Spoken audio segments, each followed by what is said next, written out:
Баян өндөр сүмийн засаг даргын иргэдтэй хийх уулзалт өнөөдөр Баян цагаан малчин зэст оюут уурхайчин багууд дээр боллоо. Тус уулзалт Хүрэн Булаг багийн иргэдтэй уулзаад дуусгажээ. Зэст уурхайчин оюут гэх мэт төвийн хорооллын багуудын хувьд гэр хорооллыг бодоход гэрэл төлөв болон замын асуудал харьцангуй багатай байдаг байна. Харин сөөхийн ажилд оршин суугчдыг нийлээд сэтгэл дундуур байдаг тухайга Баян өндөр сүмийн засаг даргын хамгийн газар болон иргэдийн гомдлын хүлээ авдаг 70 35 35 11 утсанд ирүүлдэг байна.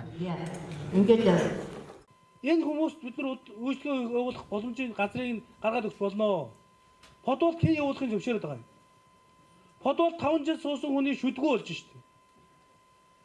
Та нар яагаад тэр иргэдийнхээ эрүүл мэндийг бодохгүй байгаа? Өнөөдөр олох 50,000 төгрөгөө бодоод байдаг. Хэн та нарыг подволыг түрээс гэж хэлээд байгаа юм. Сөөгийн үйл ажиллагаа иргэдийн аж тухтай орчныг бүрдүүлдэг. Хүмүүсийн амгалан тайван орчныг бүрдүүлдэг. Цэвэр тэмцэлгээр орчин бүрдүүлэх гэж сөөх байган байгуулдаг. Хүмүүсээс авч байгаа татвар хурамжаа хүмүүстээ зөв зөвхөсtöд зарцуул л да. Тэр хүн 200 сая төгрөгийн орлогыг хөрөмтүүлж байна. 950 сая төгрөгийн цалин зарцуулж байна. 280 сая төгрөгөөр нь бүтээн байгуулалт хийж байна. Одоо энэ дарга нарын тоог цөөл. Харин үйлчлэгч хүнтэй хурж ажилтдаг хүмүүсийн тоог нэмэгдүүл. 190 хүн ажиллаж байгаа бол 190 үйлчлэгч бай. Сөөх нэг л даргатай бай. Манай эрдэнэ одыг залуусын хогоо Мөн нөгөө талдаа оршин суугчид эрхээ хит давуулан эдэлдэг байна. Орцондоо хогоо хаях эд хогшлыг эвдэх зэрэг тохиолдлыг гаргадаг бөгөөд зарим айл сөөхийн мөнгөж өгдөггүй ажээ. зүйл байна. Би энэ дээр юу хэлэх гээд байгааг гэхээр би иргэд маань хогоо их бүр арай л хитрхи хайж байна. Бүр нэрээ цэвэрлээд дийлэхгүй. Цэвэрлэгчийг хийхгүй байх хийхгүй л байх гэд. Одоо та нар цагаан сараар шиний нэгэнд ихэд орцондоо харахад хог ямар байлаа. Бүр арай л хитрхи байна. Одоо би энэ сумын засаг даргаас юу үсэх гээд байна вэ гэхээр одоо нэг хэдэн жилийн өмнө нэлээ нэг тамхины хууль гаргаад юу яасан штэ. Одоо хогоо зориултын бус газар тамхи татвал торгон шийтгэн гэж нэг юу гарангууд хүн болгон ерөөсөө бүр тамхи татгаа байцсан.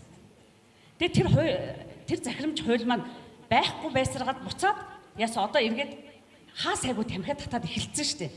Нэг хэрэгжүүлсэн юм а тэр чигт нь бүрэн төгс хэрэгжүүлээч.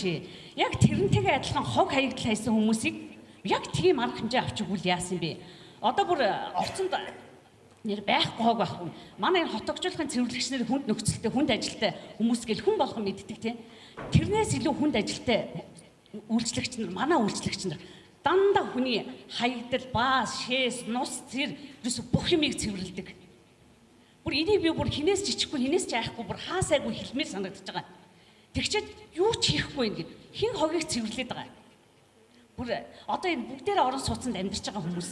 Бүр хогийн цэг дээр амьдарч байгаа юм шиг. Бүр орцоороо орж гарахад үндэ хүнд.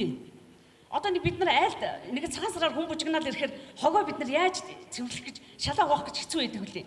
Тэгэд орцоор хэдэн мянган хүн орж гарч байгаа. Ялангуяа 9 давхрынхан.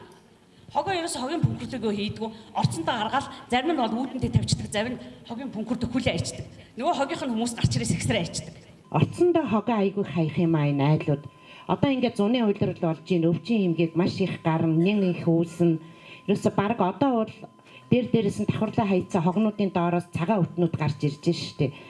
Тэгэхээр энэ бол оршин суугчдын л өөрсдийнх нь ухамсар. Одоо оршин суугчдын ухамсарыг одоо бид нар дээшлүүлээ. Оршин суугчд одоо сургалт семинар явуулъя гэж юу байх вэ?